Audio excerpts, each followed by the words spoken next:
Spoiler Sleepover is sponsored by Willow Tree Kitchen. Willow Tree Kitchen is a one-woman owned and operated bakery currently slinging delicious vegan cookies, mixes, and baked goods out of Kitchen Local in Amesbury, Mass. Follow Willow Tree Kitchen _ on Instagram or go to their website at willowtreekitchen.com for more. Greetings, ladies, gents, and our non-binary friends. Welcome to Spoiler Sleepover, part of the Nerdcast Network. Join your hosts, Jason, Michael, and Rob, as they bring you on a slash-tastic adventure through cinema. Now, enjoy the show. It will be a real scream of a time.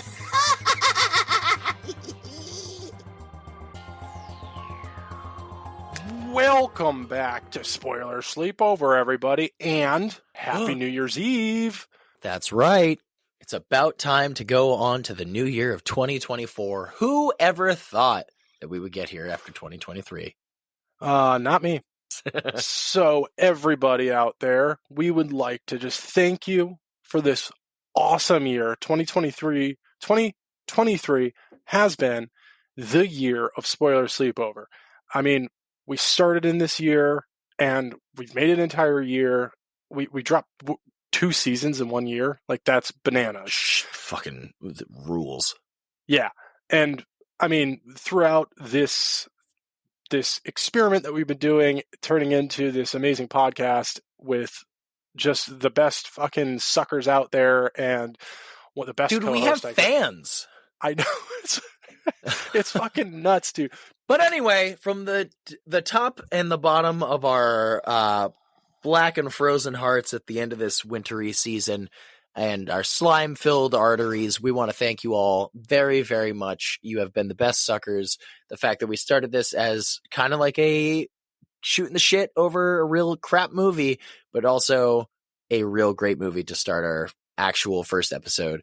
And you have all been there since the beginning. So thank you all very much for a wonderful start, a wonderful first year, if you will. And we look forward to many more to come. Yeah, buddies. So stay safe out there, and let's jump into this thing. Welcome back, everybody, to Spoiler Sleepover. I'm Rob. Yeah.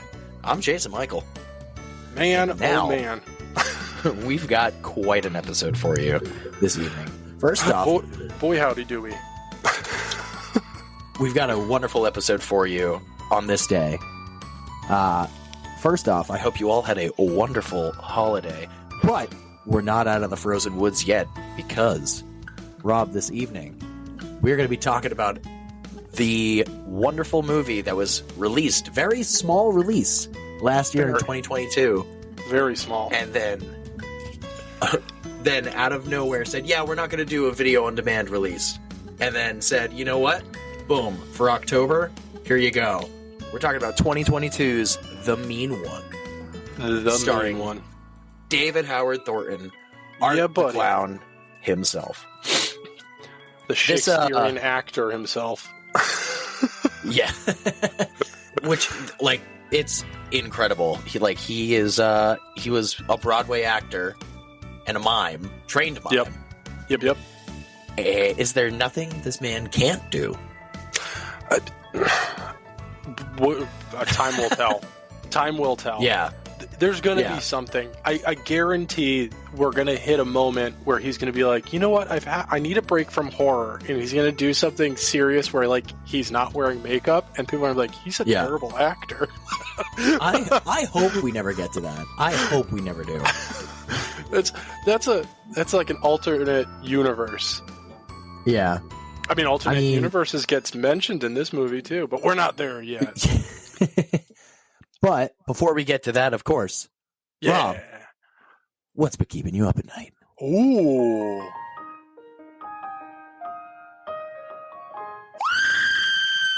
So, Jason Michael, what's been keeping you up at night? Well, Rob, surprisingly, I finished Metalocalypse again. I know. Who's surprised?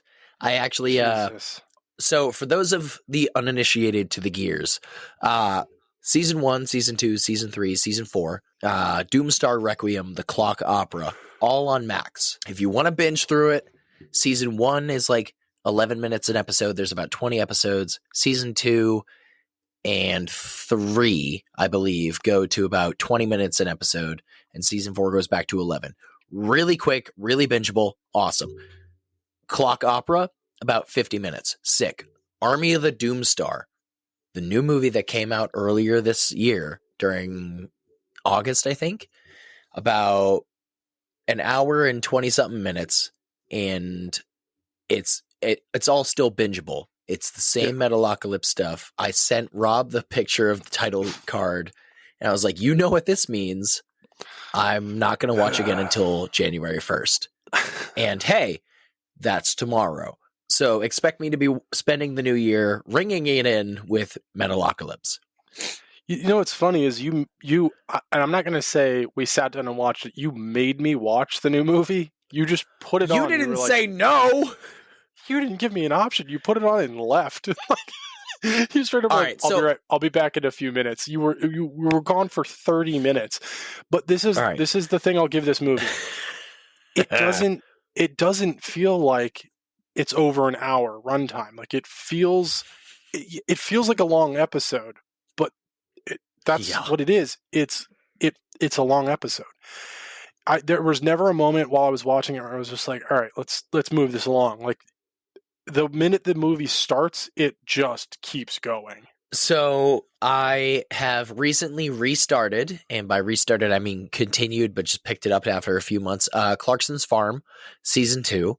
Other than that, I have been watching all the movies we're going to be talking about very, very soon, and getting back into playing video games, as well as Rob somehow turned me on to this.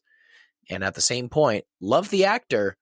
I started watching Reacher. Hell yeah. I love Alan Ritchson. Alan Ritchson from Blue Mountain State as Thad Castle. Awesome. He was in a Rooster Teeth movie called Laser Team. Awesome. Laser Team's the actor himself is just awesome. Alan Ritchson is a jack dude. I watched the trailer for Season 2, and he just looks like he's not even a man. He's just a walking steak, pretty much. Yeah, you know what's funny is Season 1, he kind of just, that's what he is. He's a walking wall. Season 2's he doesn't give a shit. No, the fourth, I just watched the 4th episode this week of Season 2, and they're building his character a lot more, so you're getting to know him deeper, and that he Not actually just a does meathead. have like, he has more of a personality, and like he has a heart. And there's one final thing. I haven't talked to you about it, and I'm interested / I know partially how you're going to go with this. I have decided to watch the MCU, and I mean everything. So I started with the Fantastic Four, the first one. I love that. Watching that is a good movie, dude. The first Fantastic Four, great movie. The amount of times I've watched it, and it still holds up. Fantastic Four 2, I think I've only seen once. I have to rewatch it, but going through all of Fox, all of Sony, the Ghost Rider movies, I don't remember who that's through, but listen, Nick Cage can't go wrong. But once I get through all of those, and then MCU canon. Okay. Yeah, because I was going to say, I'm like, Fantastic Four and Ghost Rider aren't part of the MCU, like the actual universe. Not yet. I know. They can do anything at this point. And I'm pretty sure they're lining it up to do that with all of this universe shit that they've been doing, the multiverses and stuff. Deadpool 3. Literally anything could fucking happen. Yeah, seriously. If they bring Nick Cage into Deadpool 3, I'm all fucking for it. Oh my god. I would That would be utter chaos. Rob, what's been keeping you up at night? Okay. No. So I watched the newest South Park special called Not Suitable for Children. And boy, howdy. not only is it not suitable for children, I don't think it's suitable for some adults. It's on Paramount. Yeah. I haven't been laughing a whole lot recently, but dude, I was cracking up the entire time. It's like it's a layer cake of like the world now in this one. They're doing the whole like kids are drinking these weird hydration drinks. Like it's ripping on Prime. Get rid of Well, in this special, it's called Cred. So it's like, do you even have Cred? So, dude, it's so good. And then they're making a statement on like people trying to like supplement their income because the economy's shit right now. And so Randy starts an OnlyFans. Randy starts an OnlyFans. Dude, it is. He says he's gonna do it, and then it just cuts to the next scene, and it's the kids again. And then it cuts back, and he's talking about something, like he's doing like an influencer YouTube video, and as the camera's slowly pulling out, it just reveals that he's naked from the waist down, and his just dick and balls are just sitting there. Like, dude, there's so much cock and balls in this special. It was unbelievable. I was crying. Like, oh it's so good. I don't want to spoil any more, but you guys have got to watch it. I'm going to be watching it most likely after this. Yeah. So I don't know if you've heard of the show Dr. Death. First season. So Dr. Death was still is a podcast. So they dove into season 1 was diving into this story of this actual doctor who was, or this guy who claimed he was a doctor who wasn't actually a doctor and was like killing people with malpractice and all of that stuff. Like, dude didn't know shit about dick. Well, then they turned it into a TV show and they got Dawson from Dawson's Creek to play the doctor. And I was just like, I know the story. I've listened to the podcast. So I have no interest in watching it acted out. Like, it's just like, whatever. Well, this new season they just did is a completely different doctor. And I had heard, surprisingly, big surprise, people, I heard an ad for it listening to a podcast. And yes, it was another Dateline podcast that I heard the ad in, as I am still listening. Bar with the bar. Jim strode out on stage and gripped his mic. It was the first take of one of his latest hits, Ba Wit Da Ba. My name is King! So I watched the first 3 episodes and had a full-blown almost panic attack. It is so stressful, this new season. This doctor is an actual doctor, and he is not okay. But that is, that's on Peacock. So if you're interested in watching that, go for it. It's good. I won't be getting back to it for at least a few more days because it just stressed me the hell out. On sad news, I watched in one sitting the final season of Letterkenny, and Aww. I am genuinely tearing up right now. I'm really going to miss the show. I understand that all good things must end, but all of these seasons, getting to know these Canadian hardworking people, I mean, they've definitely held a place in my life for viewing. Aww. And it was a great end. It was a really good end. I'm yep. All right, first tears on the fucking podcast. You really are. Holy shit. I was going to make a joke about it, and I was like, wow, you look like you're... Wow, you are. Damn. Yeah. I get... See, that's the testament to a true show or movie or game right there. Yeah. It's just such an amazingly well-rounded show with amazingly well-rounded characters and lovable characters, the characters you love to hate, and it's just so good.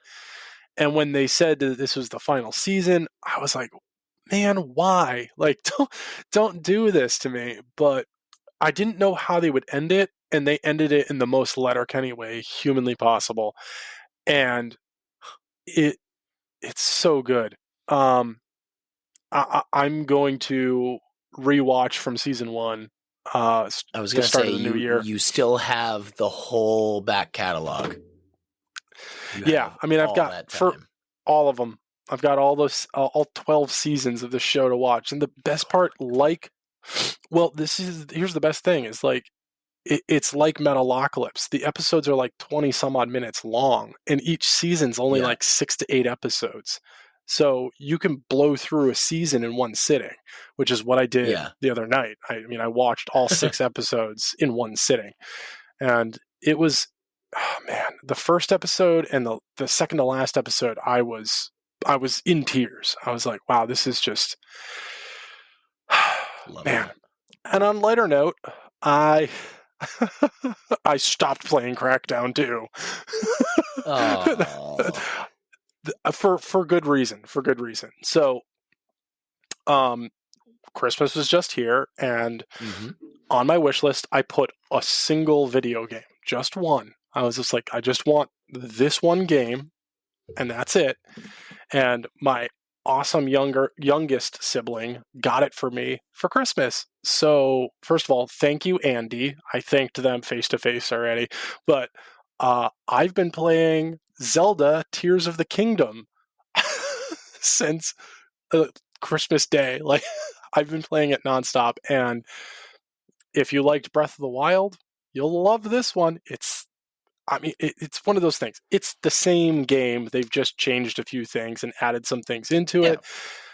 New story. It's fantastic. Oh man, I mean, I'm a Zelda fan through and through. I absolutely love Zelda. So, Tears of the Kingdom is fantastic. It's so much fun. I've just been engrossing myself in that world again. It's a lot of fun. So, well, that's what's been keeping us up at night. Reach out to us, because we want to know what's been keeping you up at night. We want suggestions. I mean, when you guys reach out to us, that gives us ideas. So you could reach out and touch face. Yeah. Or is it faith? It's faith. Is it faith? I love it so much.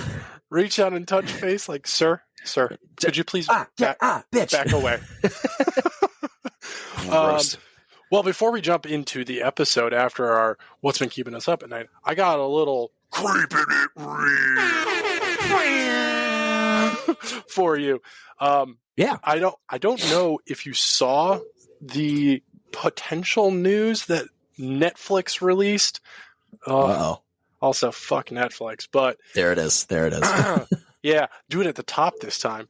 They have said they are looking into potentially doing an Uncle Fester show. They're thinking about doing a spin-off of Wednesday. So you guys obviously cannot see us, and the Jason Michael looks like he is confused and also just smelled a fart at the same time. Like, I mean, if the fart is what this show might be, yes. I mean, here's my thing. We don't want to. Go ahead.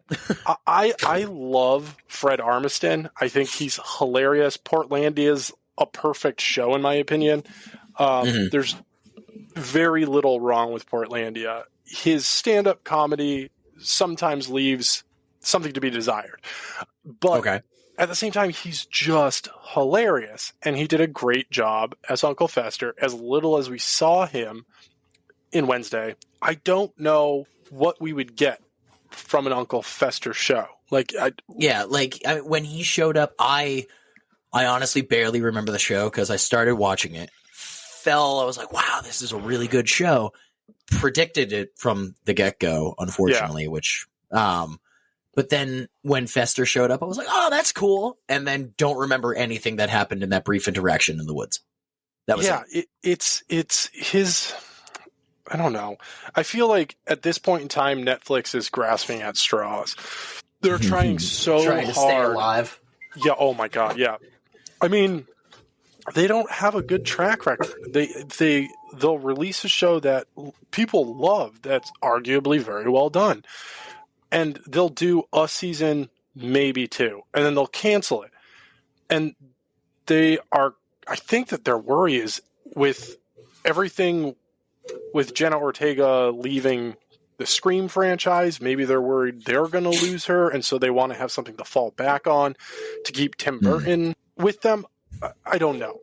It just maybe it'll push up the release date, because I think Wednesday season 2 was supposed to be 25. I think 2025. Well, yeah, I think it was actually initially they were slotted to be next year, but then again we had the strike, so I think that hesitated, that like pushed everything back.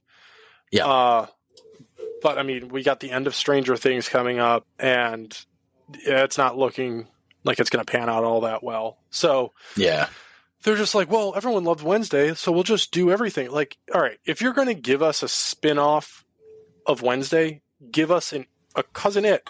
Give us a Thing show. Give us an entire show with the hand. There's no talking, like a silent film. You know, make it an ASL. Make it an ASL show. No, absolutely not. No, ASL. I thought you were about to say ASMR and basically just have Thing go. Oh, I hate don't that. Want that. I don't want that. No, I hate was. It. Oh. Jesus Christ. Oh, I don't even remember what I was going to say now at this point. Oh, damn it. Not ASL, I think this is not the ASMR. most volatile Creeping It Real that we've done so far. Oh, Jesus. No, I think ours from our live stream 2 weeks ago about Jay Weinberg. Yeah. I mean, that was just... Oh, man. That was me, my opinion, but it was also just the fact that he doesn't have a great track record, according to literally every band that he's played for. Yeah. I mean, I haven't heard anything negative from Slipknot, but I mean, it's also the wound is kind of still fresh. So, I mean, maybe time will tell still. I don't know. Yeah. I mean, I know Clown didn't like him all that much, but. Okay. I mean, I'm sitting and waiting until they say something, but at the same point, I liked him as a drummer. He seemed really cool. He did great drumming. Like, his drumming was incredible. Oh, there's no argument. He's an amazing drummer, but like that's like saying like Ed Gein was an amazing seamstress. It's just too bad it was human flesh he was using to sew things. It's the same. It's the same thing. You can be great at something. John Wayne Gacy was a great party clown, guys. God, serious. Oh my God. Oh shit. But Charles Manson was a great leader, guys. All right. I mean, he was. Now that we got that joke out of the way. And he was a great folk musician, and I'll fight anyone who says differently. So that's my Creeping It Real for the week. It's Jesus. I mean, I guess I can end it the same way I started it, but fuck Netflix, man. Like, oh, goodness gracious. I see if they do keep to their same time frame, I'm hoping this is just a personal thing. I don't care about my age at all, but there was, I think the most moment I had was when I was talking with my brother, and he goes, "Oh, Wednesday just got renewed for a second season." And I was like, "Oh, that's cool. Yeah, it should be out in 2025." And I went, "When I'm 30?" Oh, boo-hoo. Yep. Yeah, how old are you going to be in 2025 there, Rob? 41? Hey, be kind. Gotcha.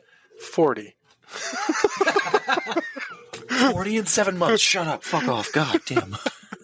Yeah, I'll be 40 in 2025. Oh, goodness. Oh my God, there's a 10-year difference practically between us. 10 and change, right? Yeah. Oh, man. Anyway, that's enough of that. We're not here to talk about getting old. Instead, we're here to talk about some properties that people couldn't afford the rights to. So instead, they went as loosely based on it as possible. We're talking about 2022's The Mean One, starring David Howard Thornton and no one else. I will say, the dad, however, looks like Tobin Bell. A little bit. Not.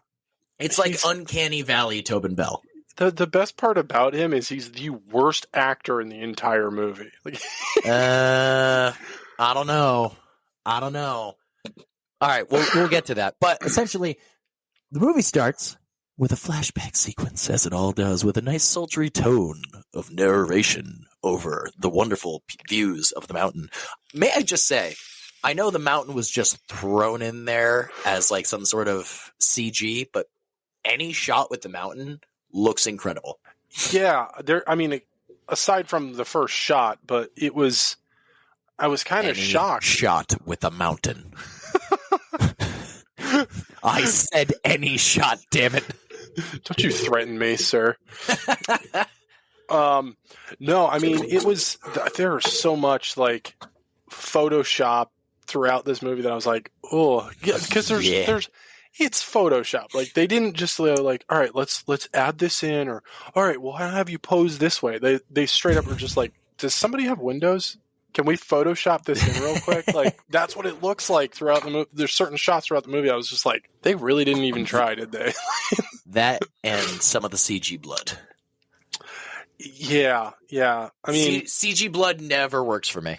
Never ever works for me. And there are just moments where you can definitely tell there's a shoestring budget for certain things, and hence why they couldn't afford the rights to actually call him the Grinch. Yeah, well, I don't even think they would have been able to get the rights, to be honest. Probably not. No. I mean, they do a lot of wordplay throughout, which I thought was hilarious.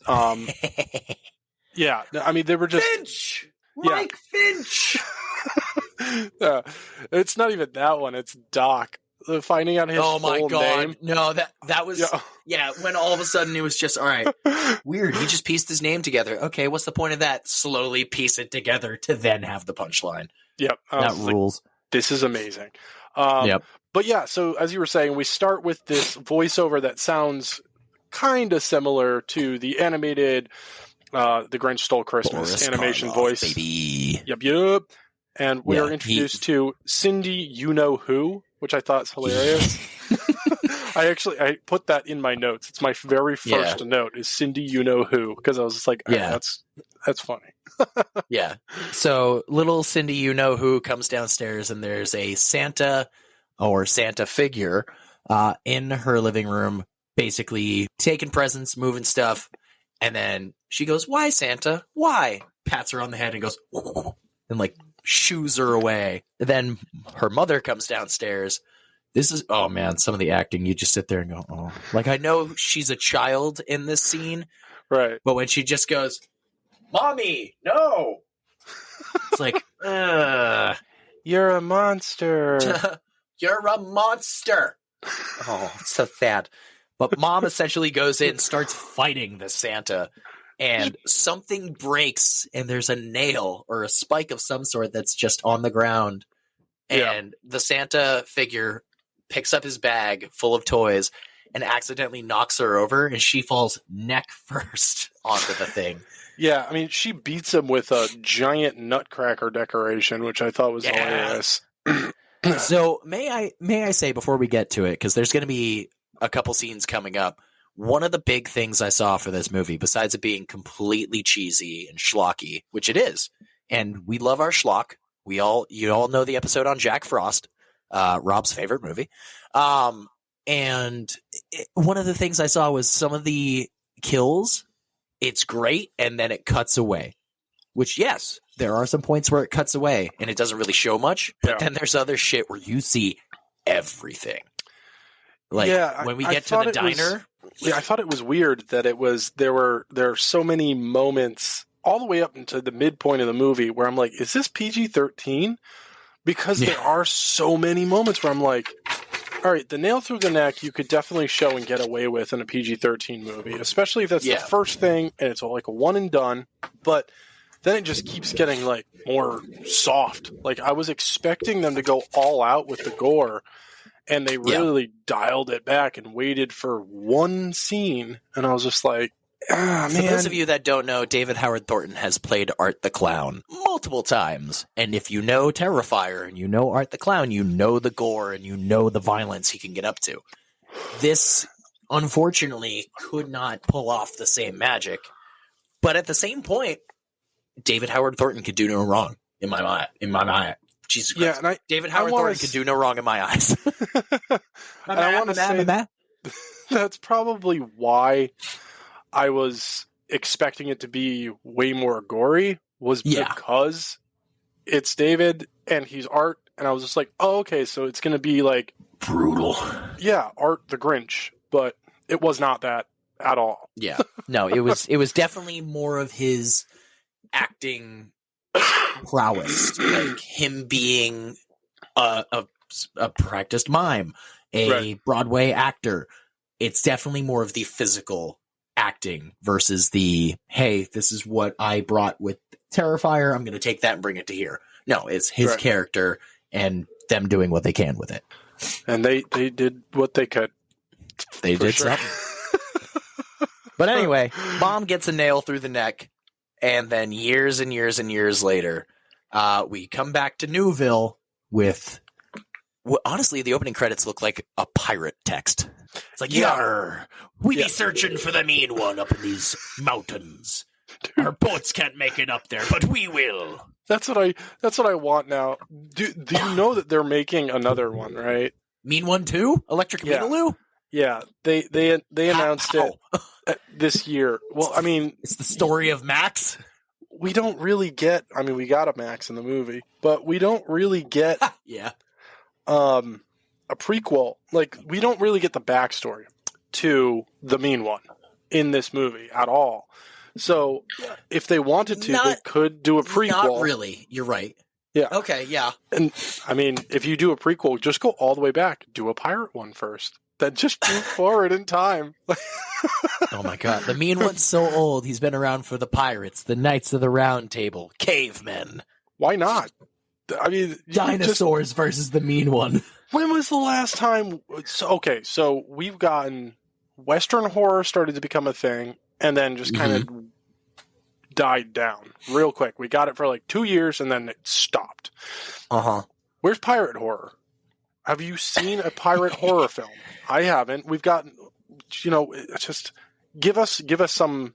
I feel like pirate horror is probably going to be the same thing as like Viking horror, like The Northman. Dude, I love that movie. Yeah, but I mean, I haven't seen it yet. I still want to see it, but it's definitely in my brain when I think of like pirate and Viking horror, the things that I think of, it's going to be rape and pillage. Yeah, I mean, I wouldn't categorize The Northman as a horror film. It's just super gritty. It's super Robert violent. Eggers or Ari Aster? That was Eggers. Okay, so that was a 24, A24? Yes. Yep. Okay, perfect.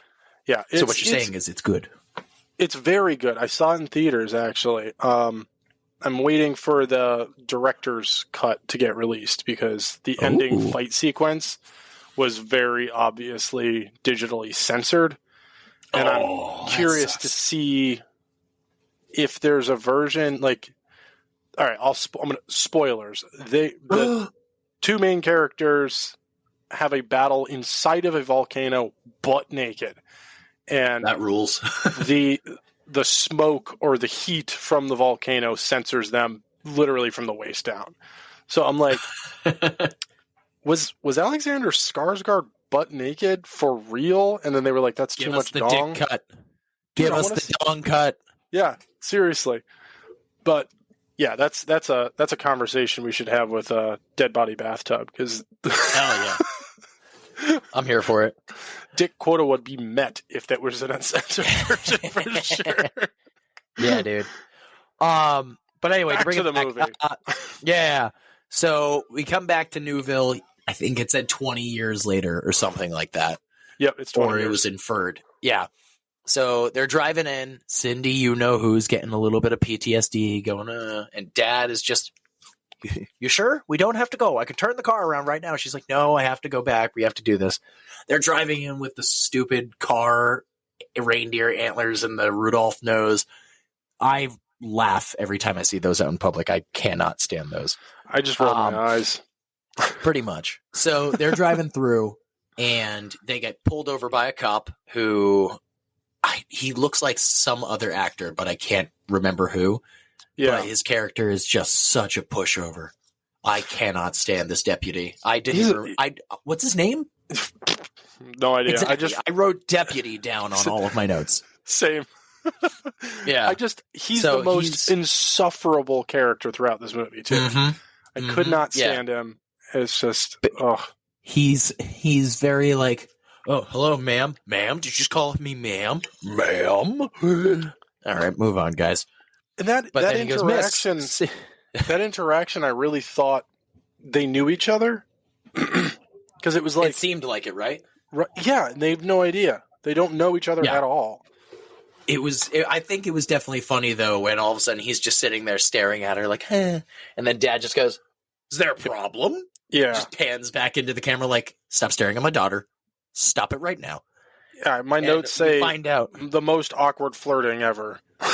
Yeah. Oh, God, yeah. We find out that Christmas decorations, or Christmas for that matter, is pretty much banned in Newville. And by pretty much, I mean not at all. All of that's outlawed. Fully Don't bring banned. it anywhere near here. Yeah. So, and they're like, that's so weird.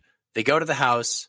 They like turn things on, get the house going. She has a little bit of PTSD and a nightmare of a hand reaching up and covering her face. She wakes up. Dad's in there in an instant with a baseball bat. Yeah.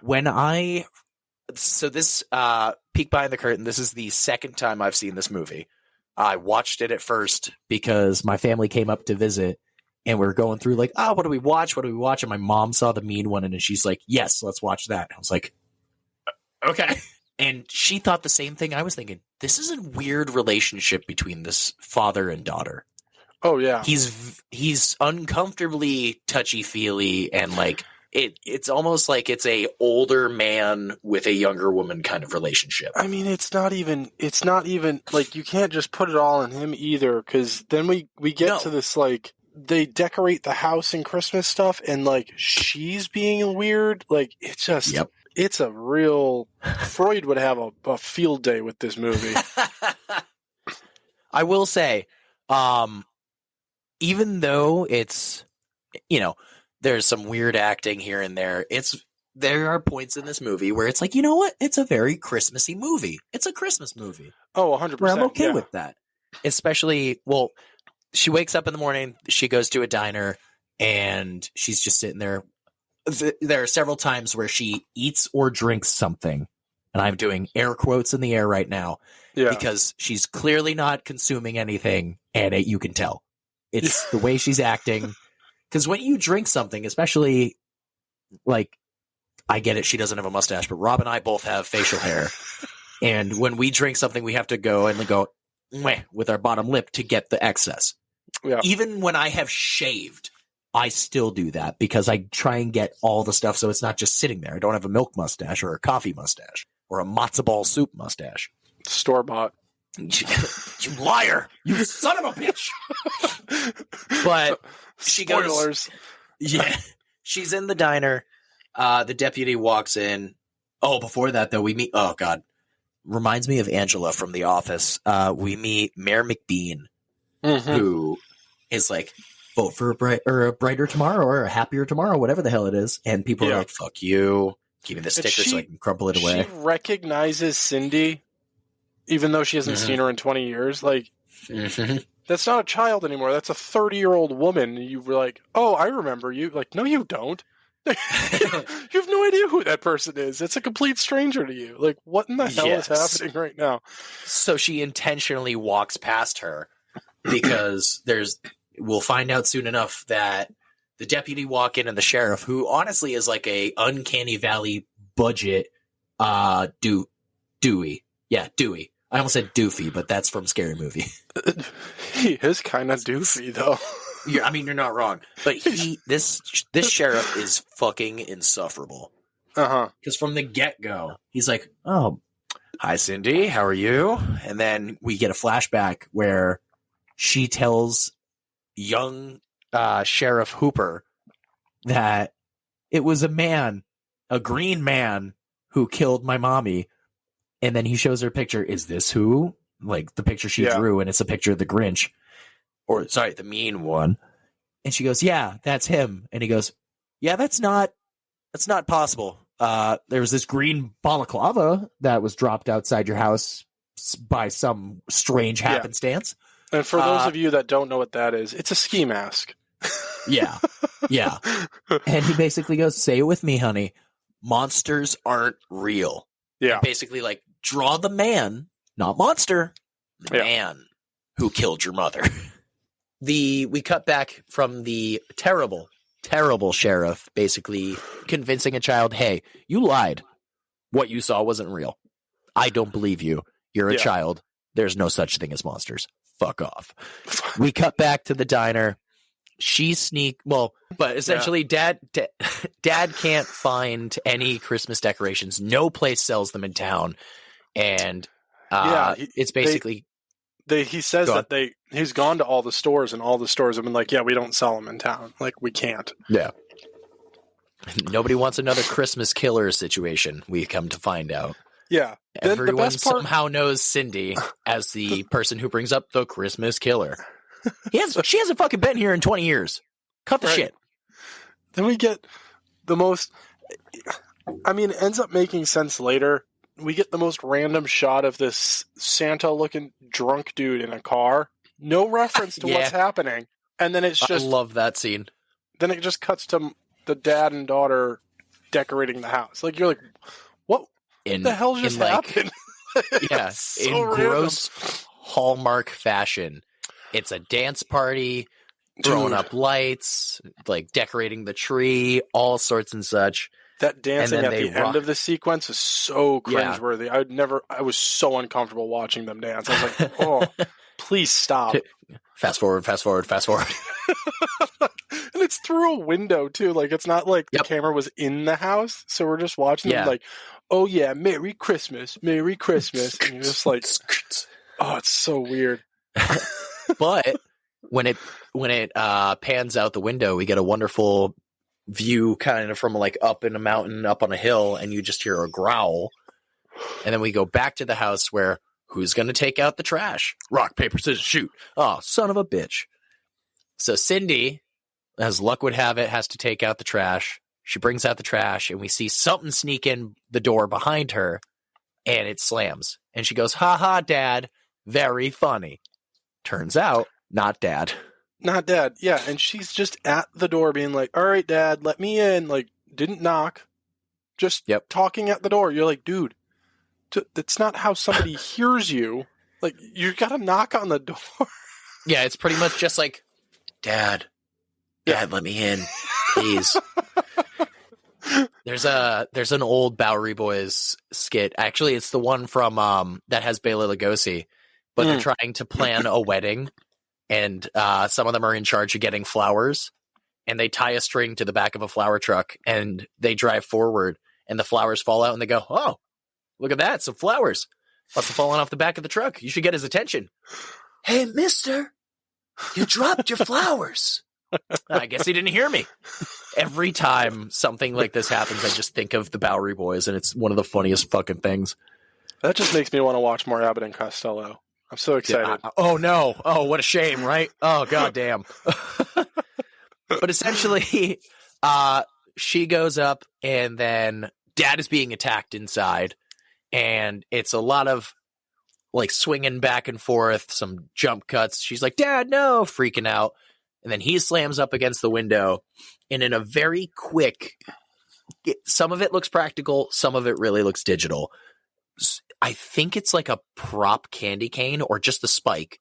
Something comes through the window, stabbing through his head, and has his eyeball on the end of it. Yeah. I love it. Even though it's cheesy, I love this scene. I liked it too. It was very fast. And I mean, like, it's a blink and you miss it fast. Like, that whole entire sequence, like, I didn't take my eyes off the screen. So, like, it's the main one, obviously. But he's, like, slashing at the dad, stabbing the dad, like, all this stuff. And then just candy cane through the eye, through the window. Yeah. And then there is a splatter of, like, CGI blood. Yeah. And then she screams and wakes up in a hospital. Yeah. What was with this? So she wakes up in the hospital and she has blood between her fingers? Or was the lighting that bad that it didn't pick up the blood on her hands? Like, honestly, dude, so I don't know. I was Not like, clue. Was it a filter? Did they use that weird TikTok filter where it's like, if your hand turns red... I don't know, but there was a cold filter on this entire freaking movie. So many of the scenes were like blue. And like when you go through Instagram and it's like, oh, temperature. What the fuck does that mean for a picture? Either it turns things like yellowish and red, like, oh, sunny day, versus blue and desolate, where it's like, oh, it's cold. It had that filter on the entire fucking movie until the last 5 minutes.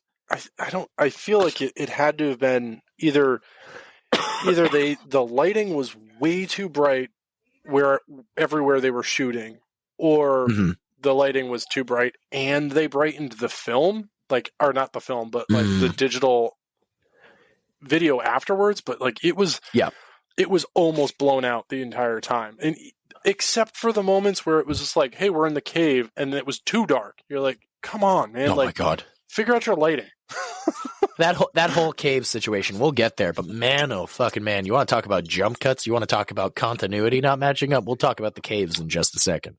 Yeah. Either way, she's in the hospital, and I'm just spaced out on a lot of this conversation. It's basically the mayor doesn't want another Christmas killer. It's like, shut up, Cindy. You don't know what you're talking about. Stop trying to spread mass hysteria. Yeah. That's it. Yeah. She talks with the deputy and everything, just going, doesn't matter. Don't bring anything up. Don't pursue this. Leave it alone. Leave it That's be. the best thing you can do. Yeah. Oh my gosh. Yeah. It's, she's Mayor McBean's not a great person. And then we get another real quick cut. So the whole time she's in the hospital, she's like screaming, I'm not crazy. So you think, logically, like any other movie, they're going to lock her up. They're going to throw in the key. Nope. We get a jump cut and she's just at the worst Photoshop tombstone that just says mother and father.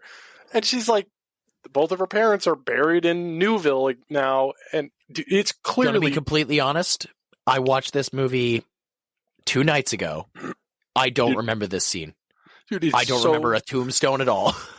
It's so fast. It's just her sitting there and the deputy's behind her. Oh, and is this where he brings her home and goes, matzo ball soup? Yes. Yeah. It's his second attempt at really painful flirting. Hey, baby, you want the matzo ball soup after your parents died? Hey. Yeah. I also wrote in my notes, too, because when he pulls them over the first time, he makes a comment about himself being Jewish. Then he makes another one. He does Is it the nose? Yeah, dude. It's so fucking uncomfortable. There are so many, I'm like, why? What is the purpose? Like, the movie had 2 writers, and one of the writers is the same actor that played the dad. So it's like, oh, that makes sense. Are both of them Jewish, and they thought this would be funny? Like, I think they might have also been going for something like risque, and all of a sudden it's like, yeah, it'll be fine. It's a schlocky horror movie. They're all like that, right? Right. Yeah. Look, Mom, a Picasso. That kind of shit. It made me still the funniest line in that entire movie. Yeah, that movie rules. Don't you dare. With all of those, the jokes and the constant reminder of the deputy being Jewish, I thought that it was going to play in to like the final battle at the end, where it was going to be like, oh, he's untouchable, or he has like some magic power because he doesn't celebrate Christmas.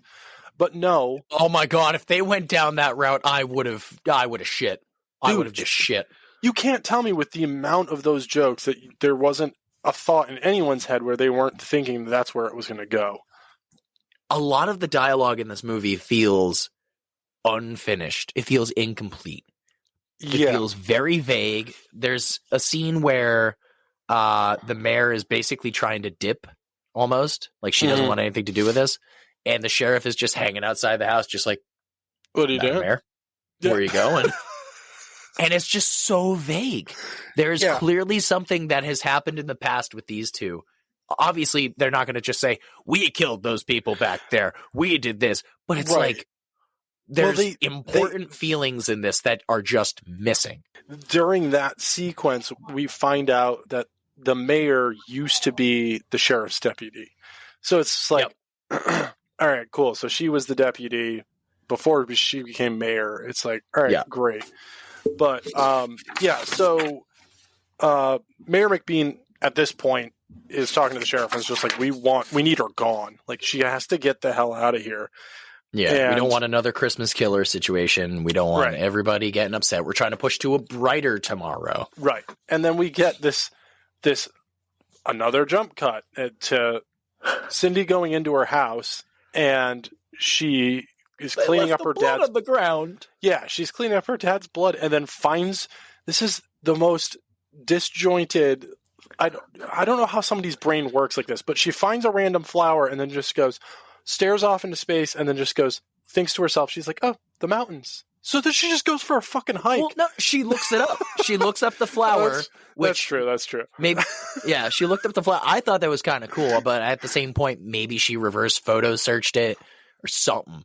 Yeah, but she searched up the flower, which is native to the mountains. She goes up to the mountains, and enjoys So the deputy dropped her off at the house before she walked in and went, "My dad." And then she brings the matzo ball soup that he made, homemade, to the mountain, which again, she cannot act, drink, or eat anything. I wrote this in my notes. I literally wrote, this bitch seriously just double hand-cupped a mug. I hate it. Yeah. In movies, when people just clasp a mug with both hands, like nobody, and I mean nobody, in real life ever sits there holding a mug with both hands, just like... Unless you're an elderly woman.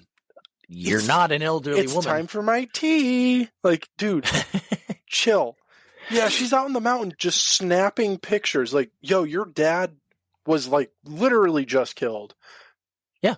Yesterday? But also at the same point, she's also like shivering like it's freezing, and she's not dressed like it's fucking freezing. No, I don't know what the temperature is in December in Newville, but it looks like it's a goddamn summer day with the cold filter on. Literally, yeah. I mean, there's still green leaves on the tree, so yeah, they clearly shot this in like the middle of the summer. Oh man! Yeah. But then we get this ridiculous sequence where she's looking through the camera, taking pictures, and she sees a couple. She's like, Before that, though, she's taking pictures, and then it zooms past, which freaks her out. She falls back and is immediately in the bottom of a chasm. Right. Dude. Like, just, I'm here, I'm on the ground.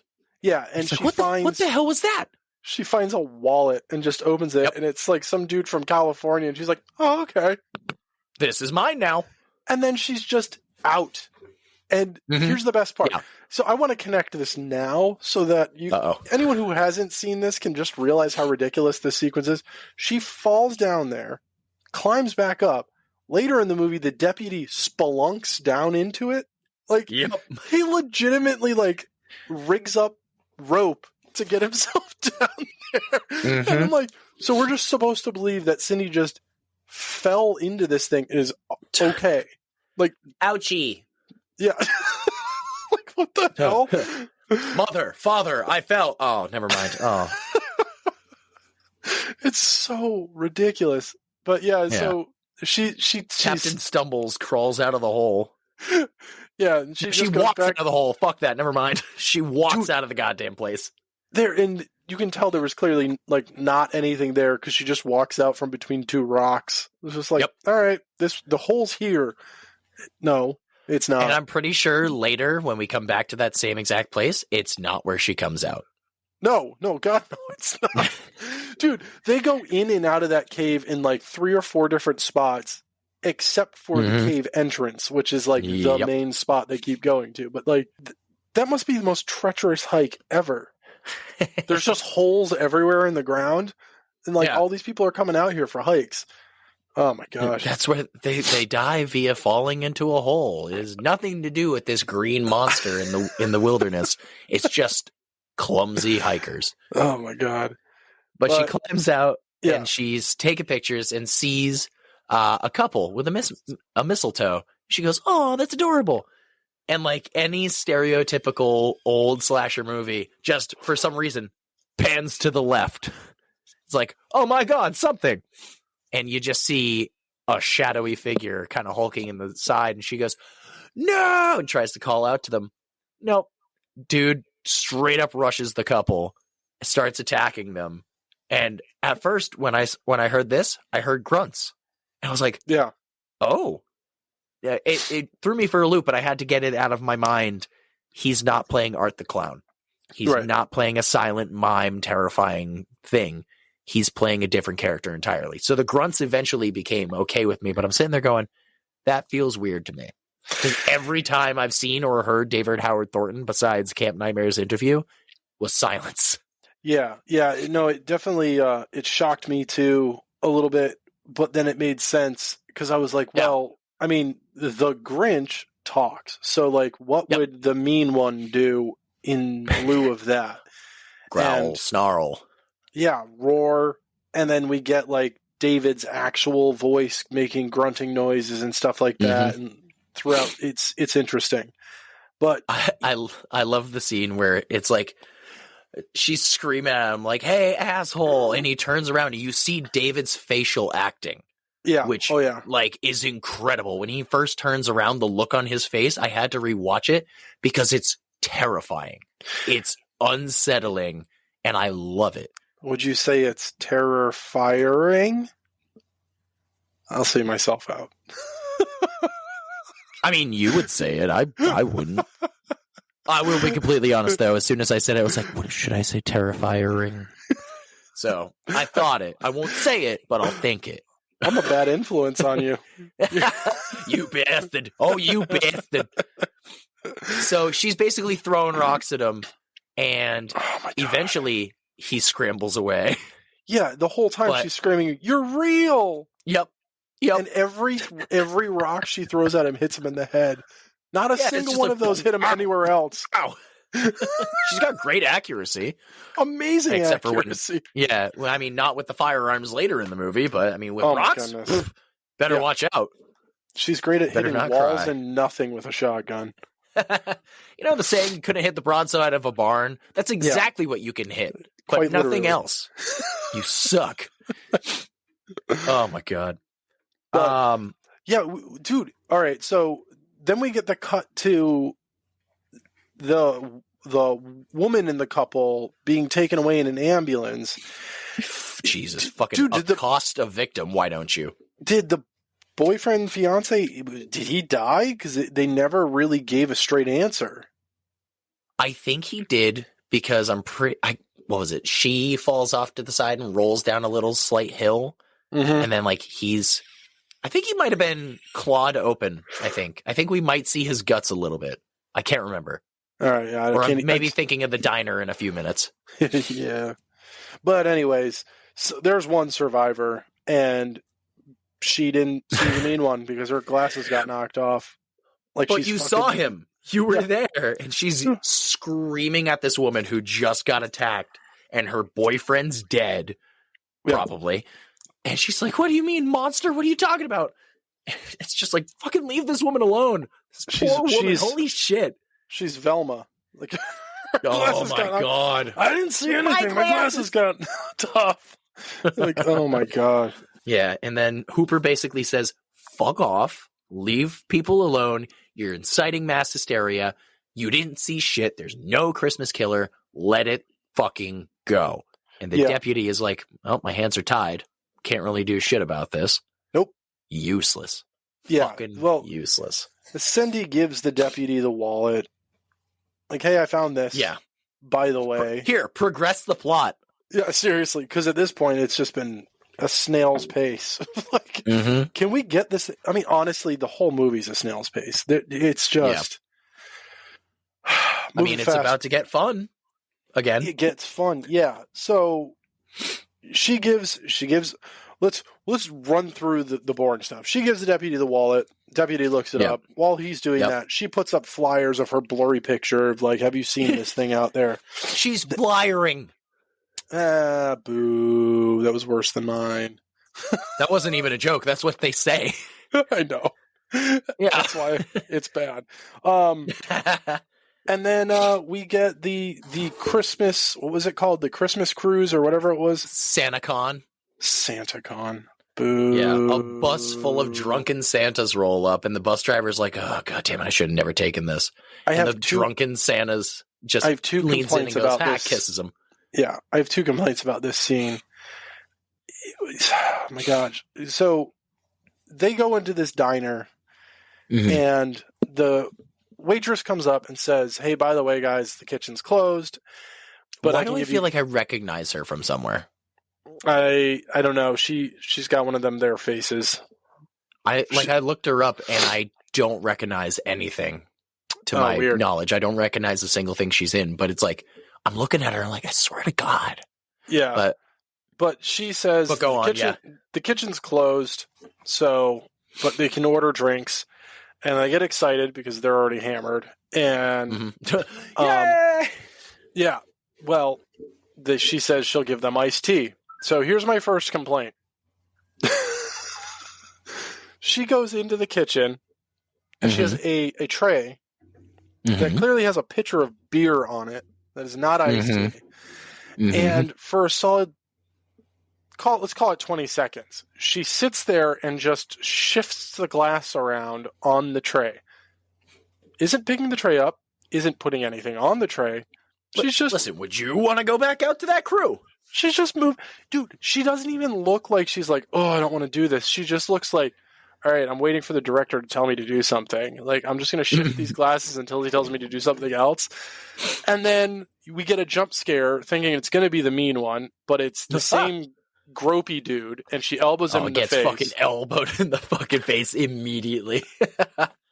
Then we get this weird cut back out to the mean one walking into the diner, very Grinch-like. We get like the finger tap and all that stuff, and then he takes the knocked out Santa, drags him into the freezer, and you see like a trail of blood, and he got stabbed. I'm pretty sure, like he's got a knife. Unless it happened in literally a split second, I never saw him drag the drunk dude off. Was that? No, I'm pretty sure it's just a sound effect of, and then she turns around and he's in the freezer. When she walks in, sees the stab in the head. Maybe? I'm pretty sure. There's things that I blocked out of this movie. Because I was watching, I saw nothing. Like, it was literally like the noise and then the door opened and the mean one was there. So I was like, all right, cool. So the noise is the door opening in the other room. And then she sees the blood, and then the dude's stabbed. It's just like, how long have you been shifting glasses that you didn't realize that the person you just elbowed in the face got murked? Like, what? And dragged away. Dude, and then she gets locked in the walk-in. I did like this because it was like, he doesn't kill anybody who's not celebrating. It's people that are actively celebrating, and it's like, cool, he's not just a monster. He's a monster with morals. Well, I mean, he does kill one person who is not actively celebrating later. Restaurant guy with a cleaver? No, kind of, because we'll get to that. All right, so basically, Mean One shows up, and they all somehow go silent. They all go, oh, and they stop talking as they see the hands reach up, pull himself up. He starts doing like a whole, like, spin the candy cane routine, like, like, hello, my baby. Hello. Either way, a Santa, I believe it was a Santa with like an inflatable lower half. Maybe it was a reindeer or something. I don't remember. Comes Christmas out. Tree? Oh, no, that was guy. It no, it wasn't the Christmas tree. Yeah. But the guy from the bathroom. That guy comes out of the bathroom, and everyone at this point is just up for grabs. Like, I'm pretty sure he gets stabbed by the candy cane. Yep. And then everyone starts to freak out. A whole massacre ensues with actually pretty good violence for the most part. For the most part. Like, the skewering of the Christmas tree, pretty fucking good. And very art-like. Because he has fun with the twisting of the candy cane. He's twisting and pulling shits on the candy cane. There's stock screams like Wilhelm screams happening all over the place. Yeah. I will say, though, there is some pretty impressive stunt work in this movie. Like, when he swipes the person's leg who's standing on the table, they fucking fall hard. Hard. Yeah, real hard. Hard. And then don't land on the ground comfortably either. They take 2 solid hits. One to go up and hit the table, and then one to the ground. Yeah. So he's stabbing people. He's grabbing people, sliding them across the bar into glasses. He takes somebody's head, slams it on the ticket spike. That one's good, too. Yeah. He jumps up and curb stomps somebody, or just like squishes their head, essentially. Okay, and then so that's squishes it around.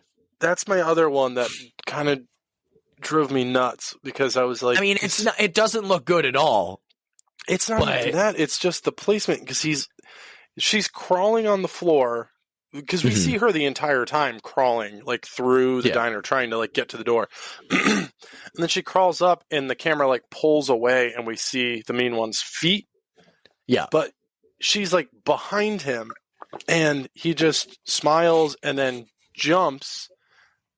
And then it's a cut. And it's very all of a sudden. Yeah, it's literally a wig with just like ground meat. I was just like, what just happened? Like I don't know. Yeah, there's again a lot of the kills in this movie. Some are great, some are not good, and others are just okay, cool, that happened. Like, oh my god, the one at the end where the person is like slid over the bar and then lands in a meat grinder. A steaming meat grinder. Why was it steaming? Yeah. I thought it was like a giant like pot or something. I was like, I'm a chef. I worked in a lot of different restaurants and I've never seen anything like that in my life. And I was just like, clearly you weren't in the right restaurant, Rob. All right, I'll go fuck myself. But like, I mean, you see some of the meat comes out. That's cool. But then the whole scene is ruined by the giant splash of CG blood. It was doing so well up until that point, really. It's so much, too. And it happens twice. Yeah. The waitress comes out and looks around and then just starts screaming. Yeah. As you do. There's a few cuts to the driver outside, which is really funny. Because there's just like times where he'll just be like, nothing's going on in there. Don't worry about it. Yeah, he's like, he's just like, people are dying, bro. He's like on a dating website or something too. Do I swipe left or right? Yeah. Left. Great. Thanks, man. Thanks. Yeah. So we cut back to Cindy, and there's a news report as she's like at her house. There's a news report about all the dead bodies that just wound up at the diner. It's like, couldn't be the same guy, right, man? Maybe it could be. You were skipping over the best part of her at her house. Is the fact that when we cut back to her at the house, she's roasting chestnuts. Literally roasting chestnuts on an open fire. Like, literally. That's right. Like, yep. Because at first, I laughed because I was like, what? Like, nope. Do people still do that for real? Probably not. No, but it made me laugh. I didn't know the first time I laughed. I didn't know what she was doing. Yeah, I didn't know what she was doing, and then they literally have to explain it and be like, anybody doing anything Christmassy, like roasting chestnuts? It went, oh, got it. So she's roasting chestnuts. The power goes out, and we get a couple really, really cheesy flashes of like lightning almost outside her window. You see a silhouette with a little bit of green, and then it's just the mean one going, hi, how are you? Yeah, very much in the style of art too. But he's also like very badly CG'd. Yeah. I don't know. I don't think he was CGI'd into that. I think it looked green screeny though. I think that's what it was. I think it was a green screen. Sorry, if I meant CGI, I meant green screen. I didn't mean like he's digital. Oh, yeah. I mean like he was comped. No. He was comped into a different layer in the editing, if you will. Yeah. So she goes, oh my God, he's right there, runs up to her door, tries to close it as he's already like reaching in like, rawr, rawr, rawr. So sounded like a motorcycle dude from fucking South Park. Ring ring. I'm pretty sure he gets in, she's hiding, comes up and tries to like hit him, but winds up hitting Doc. Our wonderful bearded homeless Santa man that we saw earlier in the movie. I love that they've not met once yet or had a conversation, and my dude just was just like, I'm in your house now. Like, yep. You don't it's just like, I scared him away. I'm sorry. Listen, you're about to scare me the fuck away. Yeah, what are you doing in my house? And how? How did you scare him away? Like, what did you do? Like, boo! Boogity. Oh my gosh. That's ridiculous. We start getting basically what I wrote for this entire scene, besides real close jokes for what is it? Public domain almost. Yeah. Or licensing jokes. Yeah. It's just a lot of backstory and character exposition. And one of the funniest scenes in the entire movie, by the way. It's the only time that I like laughed is so okay. They leave Cindy's house and go to a bar because Doc is an alcoholic. And he goes, "You got anything to drink?" They're there. And he's like explaining what's happened, basically. And he goes, "Yeah, the town's terrified of Christmas," and then turns around and just starts singing Christmas songs at the bar.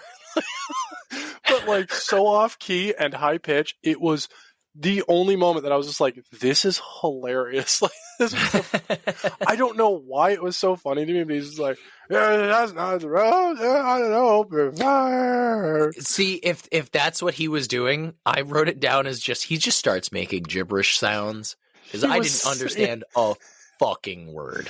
That's why it was so funny to me. I was just like, he's just poorly singing Christmas songs. Yeah. A bunch of people are just trying to get hammered. Like, yeah. Gosh. Yeah, he oh my god, it's fucking so stupid. He explains his whole situation as to why he knows about the mean one, why and how he's connected, because his wife was dropping off some Christmas presents at the post office. Never made it to the post office, though. Mean one fucking comes out of nowhere and ghost ships her ass. Yep. Cuts her in fucking half. It's the best kill in the movie. I will argue that till I'm blue in the face. Because it's the goriest sequence we get. Even though all it really is just a close-up of a torn torso. Like, we don't see face or anything like that. I really have broken you, haven't I? Goodness. You bastard. Gracious. You did this to me. Yeah, I liked that kill. I thought that kill was good. That was like the one that I was like, that's dope. Because I was expecting another one of those like quick slash and then maybe like a Freddy Krueger from like Nightmare on Elm Street 1 type of slash where the shirt's ripped and there's like just red paint on her belly or something. Nope. But no. Cut the fuck in half. Clean in half. It's amazing. Yeah. And then he's like, what? Or she goes, what is he? And he goes, he's a mean one, that mister. And then the Finch. The bartender comes in and goes, Finch! Order from Mike Finch! It's so good. But we around here call him the mean one. And it comes back again like, wow. So how do we stop this, Mr. Finch? Last call for Mr. Finch. It's like, all right, cool. Beat it into the ground, why don't you? Oh, man. Cindy goes back to the police department to talk to the deputy, and he explains that he's like found some information, but they're talking outside. And so I noticed something, and it's on screen for a split second. I was just like, that's odd. So the building, it's different in two different scenes. It's not the same building. But no. The one during this scene, there's a closed sign on the on the door that just says police department. I was just like, fuck off, go away. Why is there a closed sign on the police department. Because fuck off, go away. I don't want to deal with this shit today. Yeah.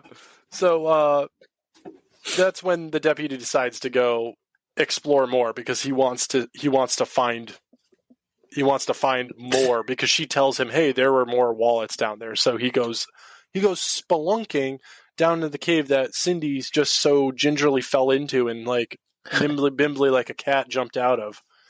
Hey, deputy, I'll hold your hand if you go check out this cave for me. Yes, ma'am! Fucking zips right the hell out there. Yeah, he's down in this cave. He's finding all these wallets. He finds like a corpse like that's half decomposed or maybe possibly eaten. And then he falls backwards onto a stuffed animal that starts singing a Christmas song, and it's fucking Max. It's Max, the dog. It's the Grinch's dog. He's got the one little antler on his head, and it's just singing. He's like, oh shit, shut up. Mean One drags in a body. He's hiding. Dude, I think he's hiding. One of the bodies. Behind the rock at this first time, or is he hiding under the blanket? No, he's hiding behind the rock. The Mean One's dragging in a corpse from the diner. He's dragging in a Santa. There was a news report saying that a bunch of people were killed. How the hell did he get away with one of the bodies without anyone noticing? He's a crafty one, that Mr. Finch! Either way.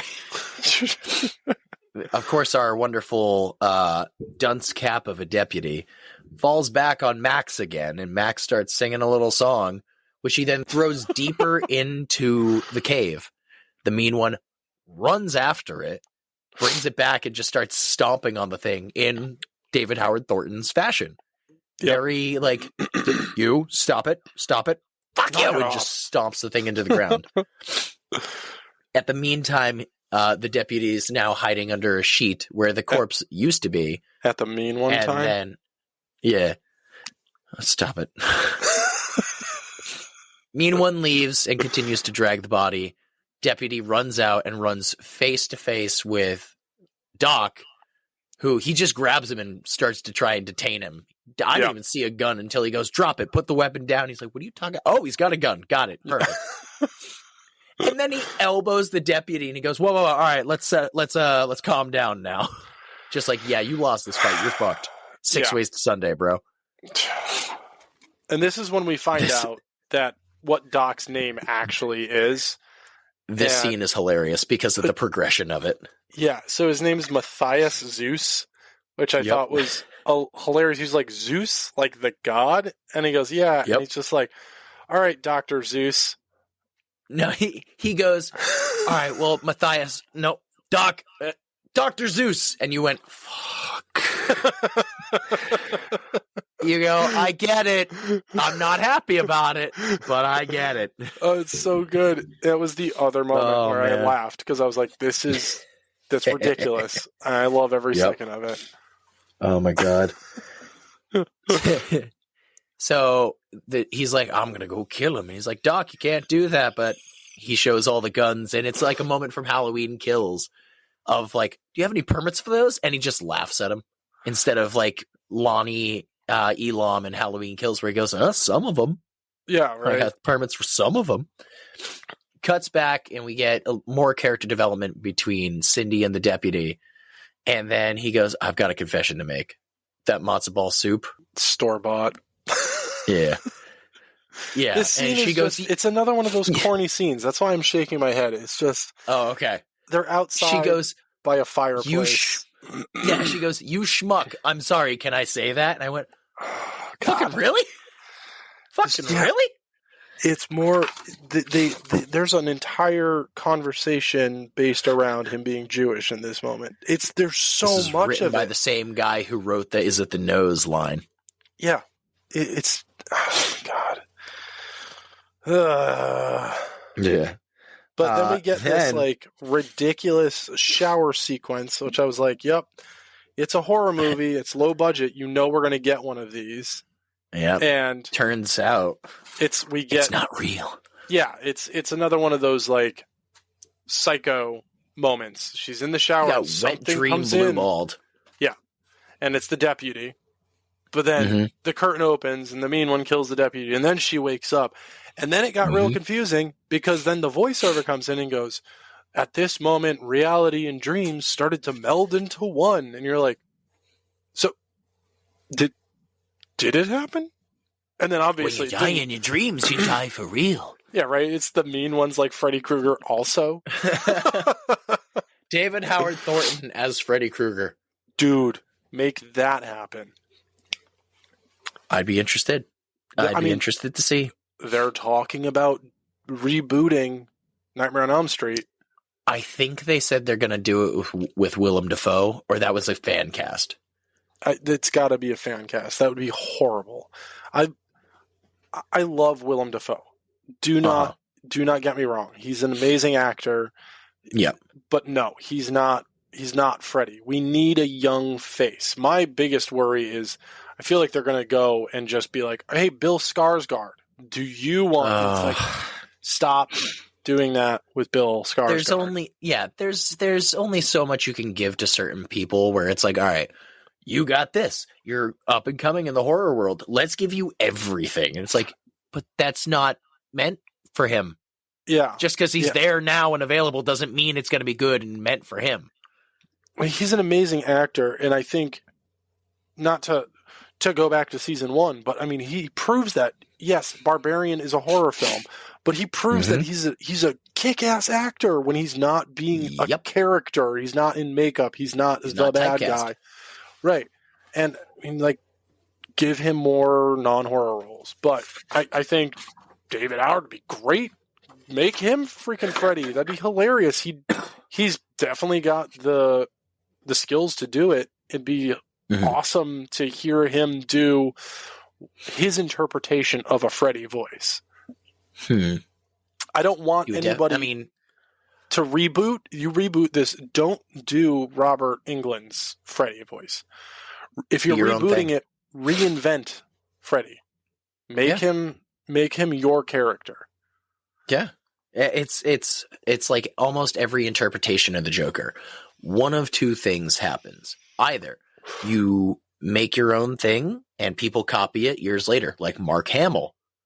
Everyone, for the most part, when you hear a Joker impersonation, it's along the lines of either Heath Ledger or Mark Hamill. Now, John DiMaggio did his own version. It was sick. Troy Baker, I love Troy Baker. His is a younger Mark Hamill. His is great, don't get me wrong, but it's just like Mark Hamill. Yeah. Now, Heath Ledger, great. Honestly, I also love Joaquin Phoenix. I thought his was awesome. And I mean, I feel like this is going to be content for something later, but like, oh fuck yeah, all for it. Joaquin's Joker. I mean, if you go into the potential of where they might or may not be going with this second movie, a musical. Oh my god, it is a musical. The initial thought was that this wasn't actually his Joker. It wasn't actually the Joker. Like he's like the teacher to the protege of the Joker we all know, sort of thing. But I feel like they're not going that way with the second movie. But Joaquin Phoenix is an amazing actor. Like this is why he is so. People complain that he's so picky or that he's like a snob or like he's too full of himself. Man knows what he wants. Dude, he knows what he wants and he acts the shit out of what he wants. Yeah, he wants good scripts. Like if a script is good, that's what does it for him. He's like, oh yeah, this is it. Like Her. Yep. I don't know if you've seen the movie Her, but I haven't. Oh, it's on Max. Listeners, it's not a horror movie. This is a non-horror suggestion. Go watch Her. It is so good. He falls in love with an AI. It's like, it's just a voice. There's no body. It's heartbreaking. It's beautiful. Watch Her. But back to the mean one. So at this point, we get a training montage. It's practically like I can hear Matt and Trey from South Park and Team America go, we're gonna need a montage. Yeah. Montage. It's Cindy going through like a punching bag. Cindy a dummy Lou. That looks like fuck yeah. Cindy, you know who. Punching a dummy of the mean one, like going through martial arts. She's doing push-ups and shit. She looks like Ronda Rousey a little bit in this scene. Dude, thank you. I thought the same thing. I was just like, I literally put down, she goes from like nobody to the best marksman and an MMA fighter in like an afternoon. Like, it's so ridiculous, but I like how looks she's like a working bodybuilder. out. Yeah, she's working out, kicking ass, and then there's just Deputy Doofus, just like, I'm gonna crunch these numbers and find out about these wallets and things. It's like, fuck you. You're the man in the chair. You're a man in the pain in my ass is what you are. I demand that you do that voice more often. That was amazing. This one? Okay. Where it sounds like I'm pushing up the glasses back onto my nose. Oh my gosh. So we cut back to Doc. Doc is leaving the bar. He tries to unlock his car, but the window's open. He goes, oh! Reaches in, unlocks, sits in there, is about to start the car when cop lights show up, and he goes, oh shit. Sheriff comes up and goes, Doc, license and registration. He reaches out, shakes his open hand. He goes, how you doing? He goes, better than you. He goes, yeah. He knows he's been caught. It was a quick but funny interaction. This is where we cut to another diner where a dude's closing up. This is the one. So he gets a delivery, and it's so fucking fault. stupid. He doesn't It's not his fault. decorate. It's not his fault, but he's there with the stuff. He picks it up. I think it's because he picks it up and he jingles it. He goes, first off, how the fuck do you fuck this up? I wanted bell peppers, not jingle bells. Yeah, I thought that was fuck that up. I think that was kind of funny, but it's also like it was funny, but it was also like you should be fired. You should be fired if you fucked that up. I work in the restaurant industry. Not once in my life ordered jingle bells instead of bell peppers. Dude, we have food suppliers. There are companies that supply the food. They bring us food. They don't bring also decorations. And not just that, like a box of loose decorations. They weren't even packaged. They were just like, hey, I found these in my attic. I brought these instead of bell peppers. Box too.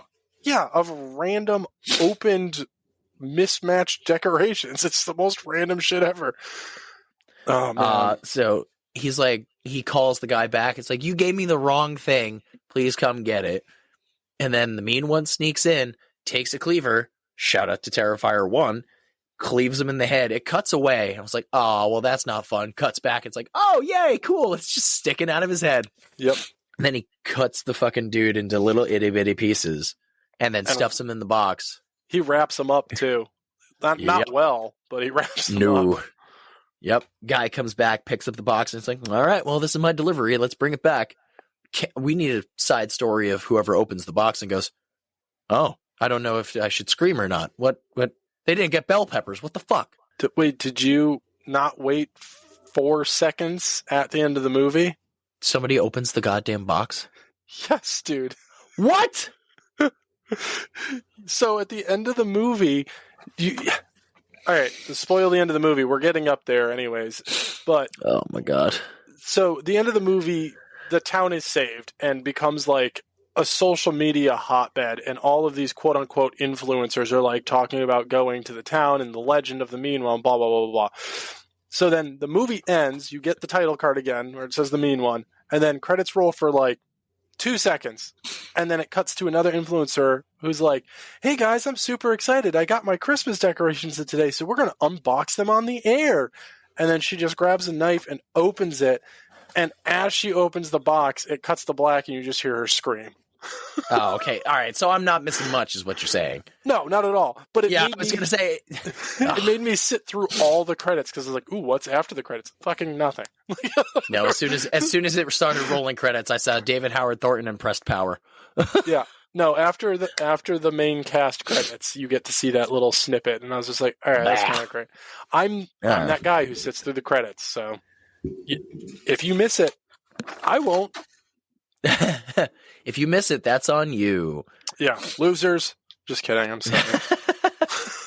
So this is where the mayor starts running away, and the sheriff's just hanging out, like, Madam Mayor, where are you going? And this was a weird line of dialogue, but I kind of honestly liked it. Where the sheriff's like, "Listen, all right, the truth is bound to see the light of day," and then the mayor just goes, "Then extend the night." Yeah. It makes no fucking sense. But I honestly thought it was like, okay, I see what you're going for. It fell very flat, but basically like, yeah, everyone's starting to find out, like the deputy is finding out that people are being lured in a way to the mountains, which the website's owned by the mayor. Yeah. And she's backed by the sheriff, who was her old boss because she used to be his deputy. And they're trying to cover up the mean one, trying to cover up the Christmas killer. But at the same point, they're trying to feed him. Yeah. Yeah. Which I've seen this trope before. That scene, too, where he was just like, here's the website. Well, then I dug deeper because I've got my computer tech skills. And then he just clicks the screen and a bunch of text shows up, like in a blank spot. You're working on a Mac. You ain't getting shit. Seriously. I was like, God damn. What in the world is this right now?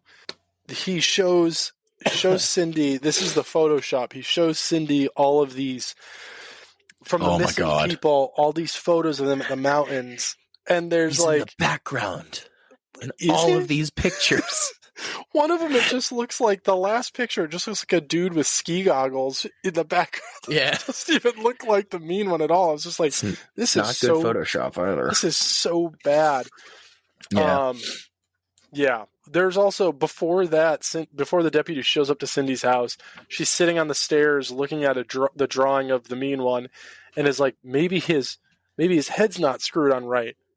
Yep. Yeah. She starts quoting the book, and I was just like, really? Maybe his shoes are too tight. Maybe his heart's 2 sizes too small. I was just like, then Rob, you're gonna love the ending of the movie. I hated that so much. The ending of the movie was horrible. It was weak. Yeah. But we'll get to that in a few brief minutes. The mayor's trying to run away. Her car breaks down, of course. Trouble? It just fucking happens all the time. And then somehow her radio turns on, cranks to max volume, and starts playing Christmas carols. And she's like, oh no, turn it off. Please turn it off. She gets out to try and detach her battery. Doesn't fucking work. Nope. She then closes, and the mean one's right behind her, basically beats the shit out of her, and drags her to her trunk, puts her head up, and then just slams it repeatedly on her head and decapitates her. Yep. With the trunk. Which, like, there's no blood pumping out of the head, so I was like, that head prop could have been better. But at the same point, it was like, that was funny. That was stupid funny. The best part is the fact that he puts one of her, like, vote for me stickers over her mouth. Yeah. Yeah, he takes out a whole string of those stickers and, like, tries to, like... He's basically just dragging her. Yeah, that's what he drags her off with. I thought he was going to, like, choke her with them, and I was like, how? How would that work? And then, no, he just drags her off. If you've ever held anything that has a bunch of stickers on it, you know that plastic paper is, like, so frail and fragile and will tear. Yeah. Yeah, pretty much. I also need to point out, Cindy says something about Frankenstein, and the deputy stops her and says, actually, Frankenstein was the monster. Rob, I don't think you want to make a connection between yourself and this deputy. This is the best part. I put it in my notes, in quotations. Yeah. Frankenstein. You're a monster. How about that? The monster. I was just like, yes. Fuck off. We get a there you go. we get a scene back in the jail where Doc is like, I'm sobered up, and he's like, please, you haven't been sober in like 8 years. Oh, I've and yeah. The sheriff is just laying into Doc, and then the deputy comes down and basically just looks at him and like, yeah, all about the betterment of the town, right, Sheriff? Not until the truth sees the light of the day. And the sheriff's like, the hell yeah. Yeah, that's exactly what we're talking about. And he's like, oh, you fool. You know what you've done. There's a brief argument, question of morale or morals, if you will. Yeah. Somebody shows up at Cindy's house, and she's just standing there and does like a twirl and then a roll, and then looks through her curtains, closes it, and rolls towards the camera, just like all action packed and commando. Like, Cindy, what are you doing? Yeah. Who are you trying to impress here? Well, before that, the deputy explains that he tells everything. He lets Doc know literally everything, and then all of a sudden, Doc's out of jail, and that's when Cindy turns into Neo, and Doc steps in one of her bear traps. This is fucking hilarious. Fucking hilarious. It just, oh my gosh. Doc, I think, honestly gets it the worst in this movie, because that's not the first or last time he gets injured. Nope. So the fact that he makes it out of this movie at all, I was floored, because there was a moment I was just like, oh, he's dead. Yeah, no, I wrote down all the deaths, and Doc is on there, but crossed out. Doc survives. Yeah! Because they make you think he's dead. Motherfucker gets hit in the head and is bleeding out from his skull and just kind of goes, and then just lies down, and it's like, all right, well, that was depressing. Yeah. But the deputy goes up to the mountain because he's had enough, and he's like, I'm going to kill this mean one. And so he goes up, and he's trying to lure the mean one out, but another joke, he doesn't know the lyrics to any Christmas songs, so he starts singing whatever he can to the tune. Yeah, and then he just goes in on singing the dreidel song. Yeah. So then the deputy ends up somehow also stepping into a bear trap and just screams out, "He's booby trapped!" The mean one has also booby trapped his cave area, and so he's stuck and he's trying to get out. Stole some of Cindy's bear traps. Yeah, and then the deputy shows up and gets him out of the bear trap, and the mean one shows up, and there's a little tussle, and he shoots the mean one 3 times, and then the mean one takes off, and the sheriff is just like, I gotta take care of this, and just takes off. And I mean, horror movie rules don't apply in this movie, because we don't see him die. So in horror movie logic, he's not dead. But they see a detached limb, and I guess we were supposed to just assume that means he's dead. So the sheriff's dead, killed by the mean one. Then we get a flashback where there's some woman named Stephanie in the cave. Yeah, the mean one basically just rips her head off or breaks her neck or something. Yeah, a very quick kill. It's like, oh, okay, cool. All right, all right, cool. Yeah, thanks, Stephanie. We get a lot of flashbacks to the sheriff being younger. I did this. I'm the reason. Well, pity me. Fuck you. Yeah. But yeah, Cindy shows up, and as the sheriff is going to try and get the mean one, he's literally singing Jingle Bells and just shooting his gun into the air. He's wasting bullets, which I guess is great because now he's dead, so the bullets weren't going to do anything anyway. Yeah.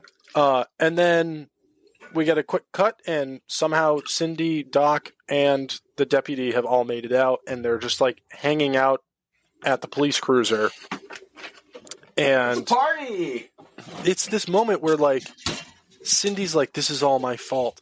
For some reason, this entire time, Cindy has believed that the mean one's existence is her fault, which makes 0 sense at all. It's going to be even funnier in a second. And so she's just I have to take care of this. And oh my God, she doesn't say I have to take care of this. I wrote it down because it was another moment where I rolled my eyes. And she literally says, it's time to roast this beast. Yeah. Yep. So. Yeah. Then we're back at the house, and Cindy has decked out her house. She has decked not just the halls, but everything. And it is lit up. And the mean one shows up. We have Doc outside using a sniper rifle. Cindy pretending to sleep inside. The mean one comes into the house through the chimney, and that's when she reveals that she's not asleep, and she judo kicks him. Yeah, she kicks him in the chest, and there's this whole fight. Doc shoots him at least 5 or 6 times with the sniper rifle. Yeah. There's no effect. And then she decides to deck out all of her guns in the candy cane camo. Yeah, she grabs a fucking shotgun that looks like a candy cane. I actually wrote down everything. So she pulls out the gun. The mean one gets away. He attacks Doc. We think Doc's dead. Then she goes to shoot him with the shotgun, and he like hits her, and she fires it in the air. And then we get a quick cut. She no longer has the shotgun. Now she has a handgun that's also decked out as a candy cane. She didn't deck out her ornament grenades, though. Would have been interesting to see the candy cane camo on those fucking things. Yeah, I just don't understand the logic of how those worked either, because that makes zero sense. But kerosene. Yeah, but just the giant bottle of kerosene in the making of this. In that montage. What ignited them, though? This is the thing, she Christmas throws spirit. one at them and it explodes, and you're like, it's the Christmas spirit. It's the season of holly and jolly. Yeah. Well, it's very combustible. She shoots him. She shoots him with the handgun. He steps into a bear. The mean one steps into a bear trap. Then she has a baseball bat that's decked out in Christmas lights. Oh my god! And then getting worse. Yeah, and then she throws the explosive ornament at him. She runs into the house. He's in the house. They have a whole fight, and then she lifts up the carpet, and there's like garland on the ground, and she lights it, and it's basically it's a Christmas fuse. Yeah, it's a fuse to a TNT Christmas tree, basically. Dynamite! The tree explodes, and the mean one's down for the count. Still conscious, but down for the count. Cindy drops on top of him with a knife and goes to stab him, and then stops. And it's a feel-good moment at the end of this Christmas movie. We find out that the mean one's just a misunderstood Santa. But he didn't mean to kill Cindy's mom, though. Yeah. So at the beginning of the movie, with the flashback, he was scared too. Cindy takes off her Santa necklace and puts it on the mean one. So at this moment, she realizes he's still wearing it, and she's like, "Why?" And then we get this flashback to like, he is Santa, I guess. And then when the mom attacks him, and then she calls him a monster, that's when he like turned. Like, I've been called names, and the last thing that ran through my head was, I need to start eating people. Like that, what? It makes no sense. That was the last thing that went through your mind. Yeah, there were other things before it, but me too. I mean, you have to make skin suits first. Find yourself comfortable, then feast on their flesh. But yeah, you got to look good. She forgives the mean one. And then we start hearing this. The deputy was like praying for her to forgive people. You don't want to wind up like him. You're going to turn into a green, angry, fuzzy monster. Yeah. Ooh. So then we start hearing this like thumping noise, and it's the mean one's clearly freaking out. The mean one's heart. And you're like, oh, it's going to grow 3 sizes too larger. And then he like flips over onto his belly, and his heart explodes like a grenade. Like it explodes out the front and the back of him. Yeah, he dead. Like real dead. Real quick. Yeah. And then there's a whole feel good moment between the deputy and Cindy after. Oh, we're good. We're happy now. Newville has Christmas again. And influencers and all that shit. Yeah, the influencers are now coming out to hike because of the legend of the mean one, and it's like they have like a billboard. Have you seen him? And all that stuff. The deputy's now the sheriff. Ugh. And matzo ball soup for everybody. The part at the end of the movie that made me like roll my eyes was just like, who knows? In an alternate universe, maybe this story would ended better. You know, like, and it's like everything's okay until next year, and you just hear a roar. And it's like, son of the mean one. Oh my gosh! Maybe he respawned. Mini mean one. He respawned. He had a save point in the cave. She basically just wrapped all of her guns like it's a camo in fucking Call of Duty. He just respawned. He's fine. Nobody died in this movie. everybody respond eventually. There's just a helicopter bus that like flies over Newville, and a bunch of people drop out. It's a Fortnite reference. It's fucking the mayor and the sheriff had so many team kills from luring all those people up to the mountains. Their timer is like fucking days long to respawn. So now that dumb. we got that joke out of the way. So dumb. Well, that was 2022's The Mean One. Boy, howdy. I mean, it was a movie. It's a movie. So on a scale of 1 to 10 waitresses shifting glasses for way too long on a tray, how many waitresses shifting glasses? That part really bothered me. Shifting glasses on a tray, would you give bothered this him movie? so much it brought him to the rating. Oh my god. I would for the movie itself, I'd give it a 5, honestly. Okay. I think I can watch it again in Christmas time and enjoy the schlock like I will Jack Frost. But at the same point, the only great and notable actor in this is David Howard Thornton. I will give it a 10,000 out of 52 for David Howard Thornton alone. Yeah. Like, he is the best part of this movie, and it's making me more excited for Terrifier 3, which is going to be a Christmas movie. I'm so amped for Terrifier 3. I'm honestly hoping there's going to be a Mean One joke, just somehow. Like he's outdressed as Santa or something, comes across a Grinch and just looks at him and just goes, yeah, just waves silently at it. Waves at the Grinch. Yeah, it's like I know him. It'd be great if he just did the finger crawl, like the Grinch did, and the Mean One does in the movie too. I mean, something along those lines. Yeah. There's a quick little cut back to that diner massacre where he just puts his hands above his head and goes, yeah. Well, okay, how many out of 10 waitress shifting glasses would you give this movie? I'm interested to hear your rating. Your text was not very happy. Yeah, I can't give it a solid, so I'm going to give it 2.5 because I feel like 2 is too low and 3 is too high.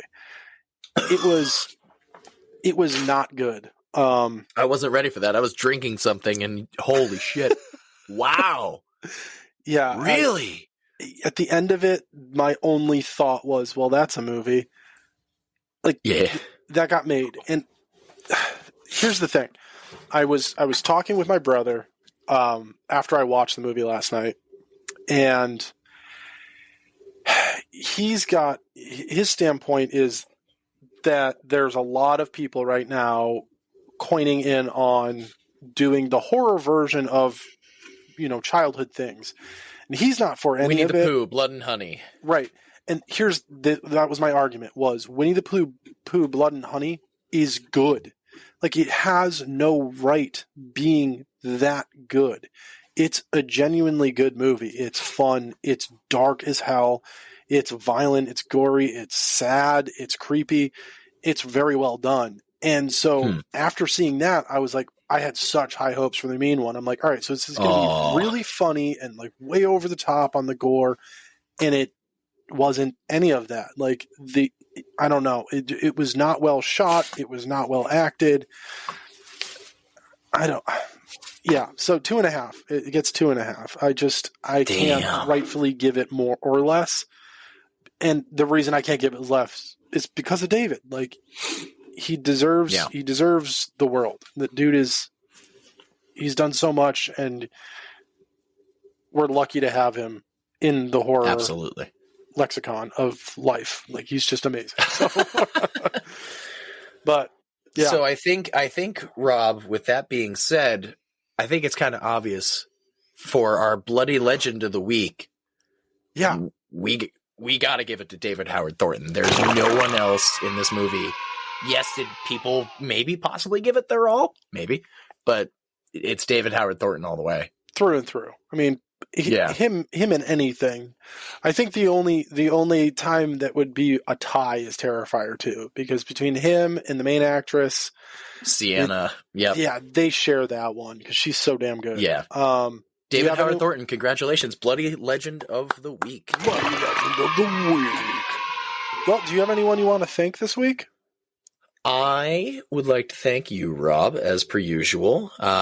Lots of fun things. And for those of you that have no idea, we're not in person right now. Nope. We're actually recording to try and test some stuff out for future endeavors, whether that be for future episodes or for more stuff to be determined and revealed at a later time. But we're giving it a shot. I know we did it in the very beginning, but we're giving it a shot to see how some things work, and all will be revealed in certain times. So, Rob, thank you for coming out from your very busy family, everybody coming home to record a wonderful episode on a very, very schlocky movie. Got a full house. Yeah. Whatever happened to predictability? Sorry. The milkman, the paperboy. In evening TV. Reach out and touch face. Anyway, I would like to thank I would like to thank my wonderful partner over in England. I don't know if she remembers that this was coming out, and it has David Howard Thornton. I think I might just put it on one time and just go, yeah. And she goes, why is that like Art the Clown? No reason. Don't worry about it. Either way, we'll see what happens. And other than that, I believe. Oh yeah, no. I would also like to thank my family for when they came up and visited, and my mother, who in the family she is not the horror nerd. That's my dad. He's the main driving force as to why I am named Jason Michael. But when she goes, let's watch that, and I explained exactly what it was and who was in it, and she goes, let's watch it. I was like, Mom, I fucking love you. That's awesome. So I love my family. They're great. They're wonderful. Yeah. Rob, your turn.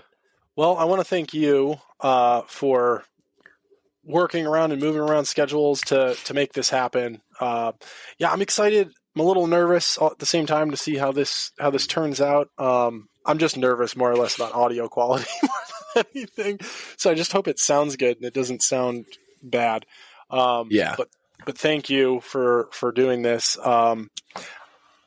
I got to thank my lovely partner. She's been super supportive as always, but she's also been like adding suggestions and throwing some things out there, some ideas for the future, and a few things that we could potentially do to do things differently or slightly better.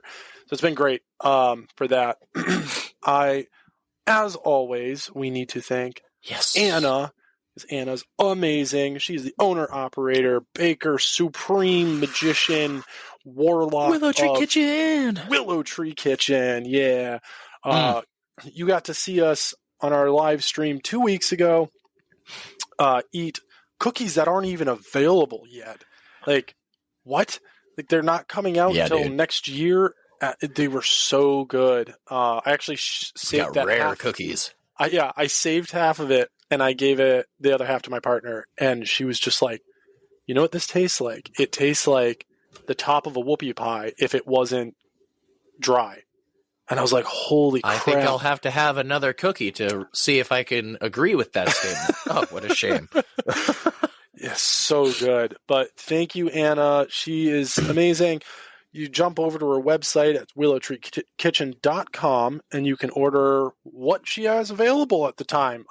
She's selling out of a lot of stuff. It is the holiday season has really, she's gotten a lot of sales. So hopefully we're thanking you guys out there, you ladies, gents, and non-binary friends for supporting Willow Tree Kitchen. She is doing this solo. It's all her. So thank you. Next week, we're jumping back into our personal top threes, and we'll be jumping back over to Jason Michael. Jason Michael, what are we doing next week? It feels like it's been a very long minute, but we are taking a trip back in time to 1933 for The Invisible Man, starring the one and only Claude Rains. Claude Rains, yeah. Dude, I love this movie so much. Yeah. I'm gonna put this out there. So the reason we're recording this one specific episode separately, we normally do like, here's another peek behind the curtain. We normally record a couple episodes in one go. We were only able to do one, our last recording session. I lost a really close friend recently, and it has really taken a number and a toll on me. So I just want to send out my love to my buddy Dave's family out there. Dave, you're a great friend, and you'll be missed. You'll be missed for sure. I hope that your family is coping okay. So I know it's a sad way to end an episode, but it's a sad truth. We lose people from time to time. So just at the end of this holiday season, hug the people you love. Let them know you love them. I know this is a horror podcast and we talk a lot of shit and we talk about gore and stuff all the time, but the reality is Jason Michael's my brother from another mother, and anytime we end our phone calls, I always say it. I love you, brother. So just make sure you let your loved ones know that you love them. All right, everybody. Well, that is the last episode for our Winter Horror Land. I like that we never hammered out an exact name theme for this month, and I just keep changing it constantly, but I really like Winter Horror theme or Winter Horror Land. I think it sounds good. We'll do that next scary year. As is, so yeah. But like we said at the top of the episode, we just want to wish you all an amazing Happy New Year, and please, please, please stay safe out there. Yes. If you need, if you drink too much, get an Uber, get a DD, get a Lyft, get a DD, get a DD. Just please stay safe out there. We care about you, no matter what. Maybe we haven't met face to face, because I know for a fact a lot of us haven't met face to face. I want to point this out real quick. So we get a little readout through the website that we upload all of our stuff to, and we had our year stream readout from country to country. We have listeners in distant countries, how way distant? Out there. You said how distant? All right, so check this out. We have listeners, obviously, here in the United States. We have listeners in Sweden. We have listeners in the United Kingdom, which we already knew that. But we still love you more. Yes. This is the most insane thing ever. You ready for this? We have listeners in Nigeria and Vietnam. We have Nigerian and Vietnamese listeners. So, oh my God, I love you all. This is amazing. For all of you everywhere, whenever your New Year's Eve, whenever it is, and whenever you're hearing this, we wish you across the world, which I can't believe we get to say this, across the world, Happy New Year, and thank you so much Happy New Year for listening. You can't see it right now, but Jason Michael is floored. Thank you all. Seriously, thank you all for an amazing 2023. The sleepover is far from over. We have months to go before season 2 slime season ends, and then you get to wait to find out what our theme for season 3 is. If you have suggestions, if you want to donate an idea, let us know what you want season 3 to be themed. But until next year, oh, sleep tight, suckers. Thank you for listening to this episode of Spoiler Sleepover. But the fun doesn't stop here. Go follow us on Instagram at Spoiler Sleepover and check out our website www.spoilersleepover.com. It'll be fantastic of you. So until next time, sleep tight, suckers.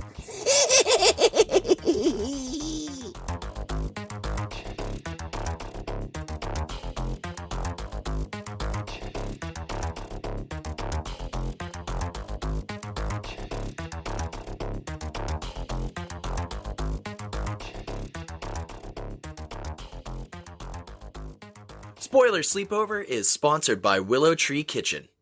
Willow Tree Kitchen is a one-woman owned and operated bakery currently slinging delicious vegan cookies, mixes, and baked goods out of Kitchen Local in Amesbury, Mass.